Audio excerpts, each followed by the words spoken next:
Hello folks and welcome to the Movie Mad channel. How are you doing? I'm sitting in a bit of a different location, as you can see, from my normal location, and the reason I'm sitting here in this location instead of the other one is that, quite frankly, it's the new season of Fortnite today and my son stole my gaming chair. So today I'm going to talk to you about, sounds like a PSA, I'm going to talk to you about budget movie hunting and the perils of budget movie hunting, or my perils, shall we say. So, we'll start off with, I don't know if you remember, a couple of weeks ago, I found the Harry Potter set in the charity shop, and I found it in there, and it was £8. I thought, oh, great, £8, that trades in for a £16 voucher. Excellent, I'll just buy that and I'll take it in.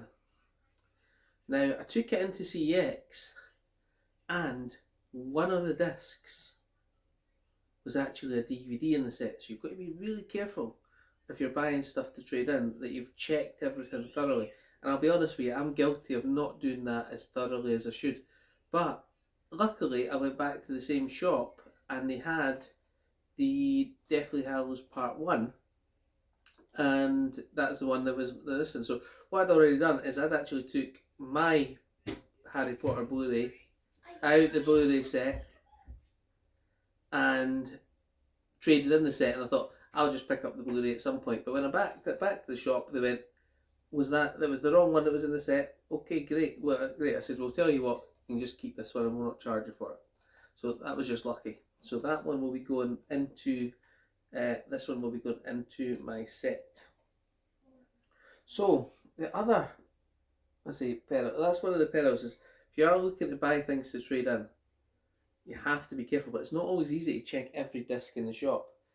For example, I also bought this Jeeves and Wooster collection, and it trades in for £6, but they rejected it. I'm just going to check why.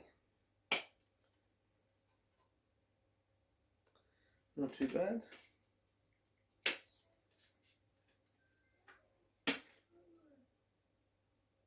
Pretty good.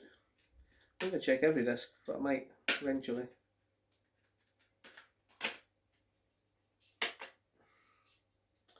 Pretty good. You find out why they rejected it. Let's just take a wee look, see why they rejected it.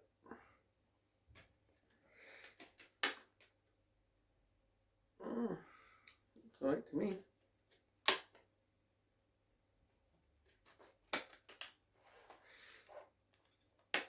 I'm going to break that disc, careful.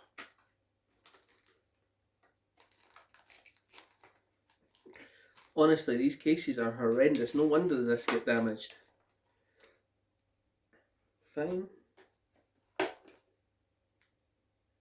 Fine. Fine.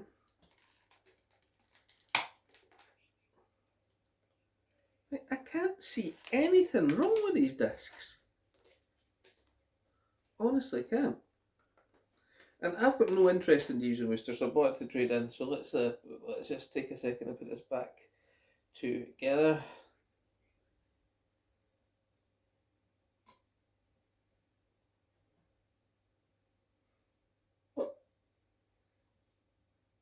Series 1, episode. Nothing wrong with that, really.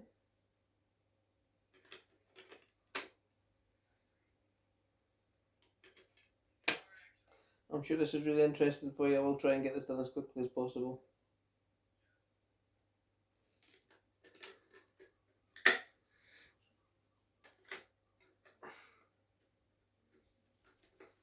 He says.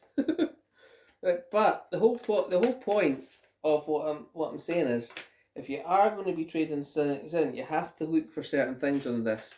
One of the things I've noticed, if there's any kind of like shading or I don't even mean like watermarks, but what I mean is that if there's any kind of bronze in or anything like that, they tend to say to them. You know what? Quite rightly so. If I'd gone to CX and bought a disc with bronze, I'd probably take it back. So when you're buying things second hand, check them out. Really check them out if you are going to trade them in, because if you do find something, you end up stuck with it. I didn't really want Jeeves and Oyster. They rejected my Series 7 of Game of Thrones that I paid like £1 for. And I can sort of see why the discs aren't perfect. You know, they're not perfect. You win some, you lose some, I suppose.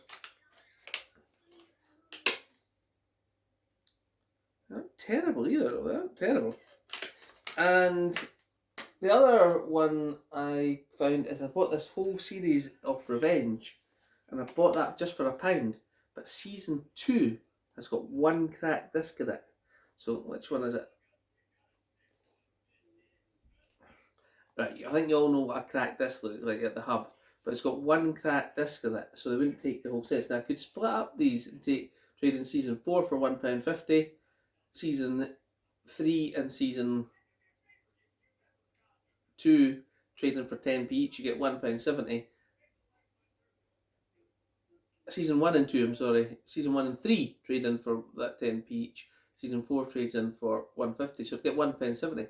But I was actually planning on seeing if I can find another complete second season in the charity shops and trading out. I can also get one on eBay for £3 and I trade it in for £7. But it's just sitting here waiting for that to happen. What else have we got? Bought this box set for £6. The complete Fraser entire collection, and rejected it because a couple of the discs are scratched. And that's the thing, you know, with these cardboard sleeves, the chances are you're going to get a scratched disc.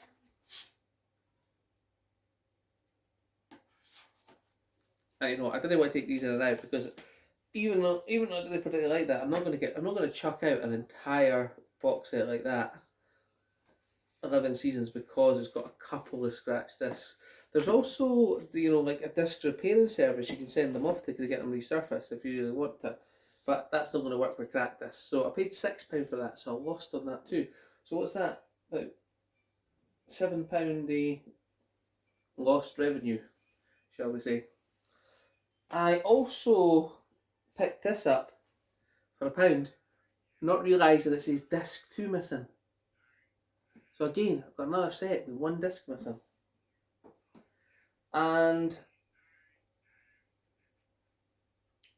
coincidentally though, I found this in the charity shop yesterday for £2, trades for £4. That one's probably going to go in fine. So there we go. And I picked up another set. There was 2 of these Taggart sets. Taggart's, if you didn't know, is a Scottish TV crime drama, shall we say. And I picked up that, and this one trades in for £4 as well. So I'm going to get £8 back on my £4 for that.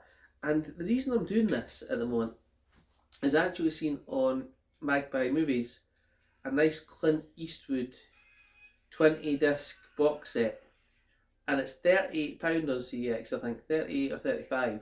So I'm trying to get enough vouchers to, you know, pay for that. So if I trade those two and then get £8, that's only £4 spent towards it.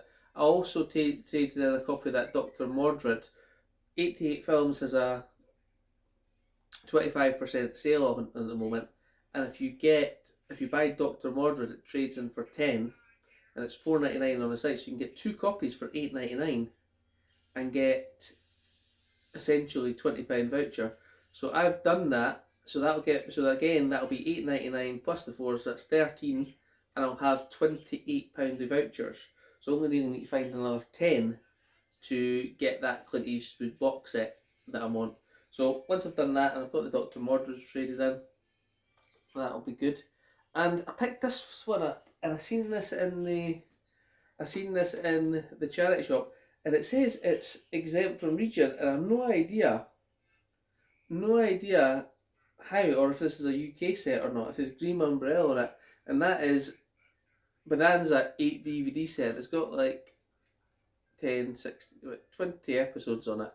And I did actually get that, and I wasn't going to trade. I didn't know what to trade it, and I was actually going to keep that one. So I picked that one up as well. So that's all my pickups. And I'll be honest with you, I've not picked up any other movies this week. The reason being is I think I tell a lie, I've got one on the shelf there. Give me 2 seconds. Well,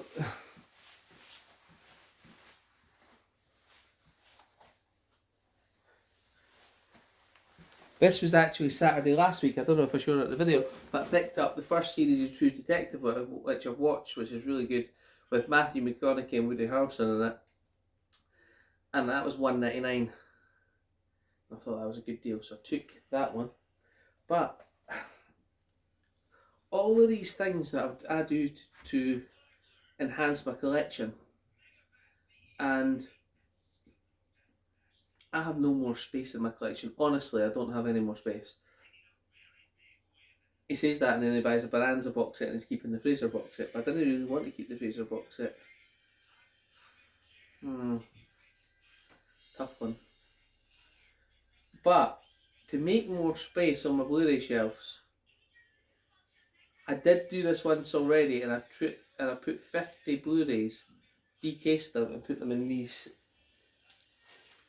slips I got off of Amazon. Basically, you take the slip cover and you take the movie and you put it in like that.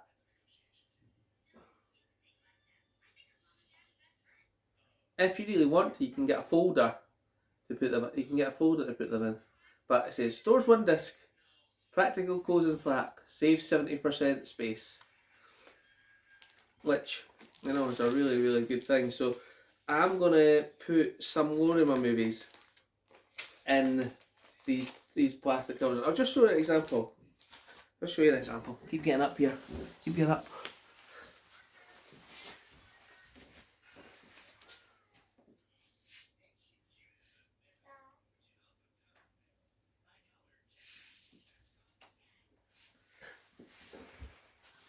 So here we go. So, for example, I've got this movie Patrick Dempsey and Ashley Judd, The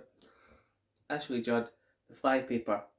Now, do I really want this in my collection? I don't know because I've not watched it yet. So, what did I do? I took it out and I put it in here because really, if I've not watched it yet, I can't really tell if I want to keep it. But if it's only going to take up that much space, then I'll keep it. Again, Hardcore Henry, never seen it. So put it in there. I'm not going to do that with my ones I really like. Got the Forbidden Kingdom as well, Forbidden Kingdom, and I've got In the Blood in there, in the Blood in there as well. So that's what I'm doing. And if I ever decide that, yeah, that's a great movie, I actually want that back in a case, pretty easy to put back in the case because you just take it out of here and do that. And I'm only doing this for movies I've not seen or I've not really. I don't know when I'm going to get round to it, and it's just so that they do it. And once I've done that, once I've got like maybe 300 of these, I'm going to put them on the back of my double shelf so you'll never see them. But if I ever do decide to go in them and go, oh, I can have a look, and I do watch it, then I'll do that. So that was just a little video on the perils of trading in with CEX, and a couple of tips for you when you are out and about looking for them. Make sure it's not DVD. That'll help. Try and avoid the cardboard ones because guaranteed there's a scratch on some of them, and just do yourself a favour and open the box and just make sure all the discs are there, and also they're not horrendously scratched. So that's all for today, folks. I hope you enjoyed the video, and I shall see you next time. Thanks, guys.